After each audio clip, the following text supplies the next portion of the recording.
What does it mean to be unequally yoked? In order to know whether or not you are unequally yoked with someone, you have to understand what a yoke is.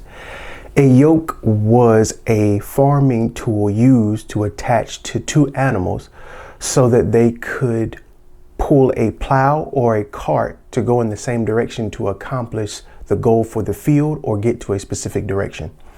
In Deuteronomy 22:10, it says, "Do not plow with an ox and a donkey yoked together." In 2 Corinthians 6:14-16, it says, "Do not be yoked together with unbelievers. For what does righteousness and wickedness have in common? And what fellowship can light have with darkness? What harmony is there between Christ and Belial?" Don't know how to pronounce that name. What does a believer have in common with the unbeliever? What agreement is there between the temple of God and idols? For we are the temple of the living God. As God said, "I will live with them and walk with them, and I will be their God, and they will be my people." So determining whether or not you are unequally yoked, this not only refers to believer with non-believer, this also refers to believer with believer. Because believer with non-believer is what is being specifically talked about here. But being unequally yoked also has to do with different temperaments, different goals, different visions, different commitments, different maturities, and different faiths. Understanding when the Bible is recommending that you do not become unequally yoked or do not join yourself with an unequally yoked person, it is saying do not make a contract covenant, do not become or walk in unity or come into agreement with someone who does not have the same morals, values, ethics, who is not willing to work towards a level of spiritual maturity, who does not have the same focus, who does not have the same goal, which is to become Christ-like or to do the works that Christ has entrusted them with. That is also what it's talking about. And a lot of times people get confused when it comes to being equally yoked because they think equally yoked only refers to believer and non-believer. Equally yoked can refer to anyone that can refer to as well people who have mismatched commitments to Christ. So what does being in a unequally yoked relationship look like with a non-believer? It looks like someone who is a believer of Christ and marries a non-believer. So if you marry someone who is Muslim, Hindu, Jewish, Mormon, Catholic, all of those specific things, who believe in a type of God but do not believe in the God. What does it look like with believer? What does unequally yoked look like with believer versus believer? It looks like when you have two different believers that have two different visions, two different goals, two different commitment levels, maturity levels, and faith levels in their walk with God. The reason that this is important is because the reason that it is important not to be unequally yoked, whether believer to non-believer or believer with believer, is because it makes it extremely hard for you to do the will and the work that God has required you to do, because you're contending with the non-believers' core values, ethics, you're contending with their vision, their goal, and their faith, or you're contending with someone who is on a smaller level. You're contending with their vision, their goal, and their faith. So being unequally yoked is talking about not being with someone who is not going in the same direction or who has a mismatch maturity level when it comes to accomplishing the things in the direction of obeying God and doing God's will.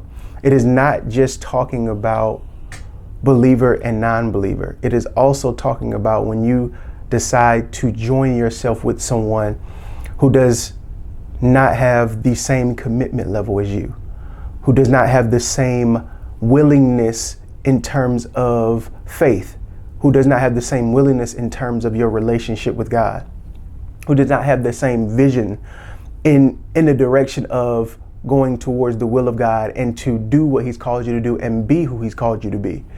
The reason that being unequally yoked is so dangerous is because it can impact your peace. And anything that causes you to have unpeacefulness due to a decision that you made allows room for the enemy to enter into your life. It allows an opportunity for the enemy to cause a lot of distractions. It allows the enemy to cause a lot of unpeacefulness and frustrations within your life. So being unequally yoked impacts your peace. It also compromises your character because now you have to be double-minded in your pursuit of life.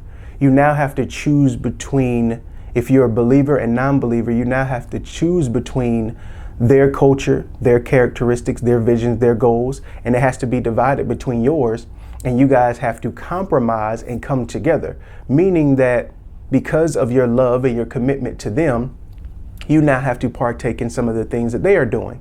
Because of their love and commitment and their love for you, they now have to partake in some of the things that you are committed to, because that is what happens when you join yourself with someone who does not have the same visions, values, goals, faith, or maturity level or commitment level. Another thing is that it can corrupt your faith. It can cause you to start looking at the things of God differently. It can cause you to start half-stepping in your faith, meaning that now, because you are being corrupted in the sense of their culture, their way, doing whatever they're doing, it is hard for you to have 100% dedicated focus on the things of God. It is causing you to now shy away, back down, be double-minded on whether or not the things that God is calling you to do, and continue to have faith in those specific areas. It is causing a lot of heartache, and it is causing a lot of turmoil and frustration because you believe God has called you for those things, but because you are joined to someone who have opposite values, opposite goals, opposite visions, opposite faith levels, opposite maturity levels, it is now eating away at your faith, and it is causing you to become distracted. It can prevent a godly corporation. And all a godly corporation means is that it can prevent alignment. It can prevent two people that have willingly and actively submitted themselves to Christ to do the will and the purpose that He has for them, far beyond the world, far beyond their jobs, far beyond anything that is outside of God's word. And understanding that when it comes to joining yourself with someone who you're not equally yoked to, it becomes very frustrating. It becomes very aggravating. And understanding that even though in this current season, or even though in the beginning of the relationship, it may seem very harmless.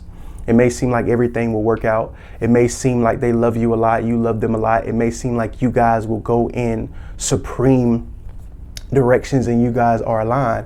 Understanding that there will be some friction. And whether you pay for it in the beginning or whether you pay for it at the end, either way, you have to understand that joining yourself to someone you are unequally yoked to, you will eventually have to pay. It doesn't matter what the goals are. It doesn't matter how long you try to fight it. It doesn't matter what's going on. It doesn't matter how things function out. Either way, you will have to pay.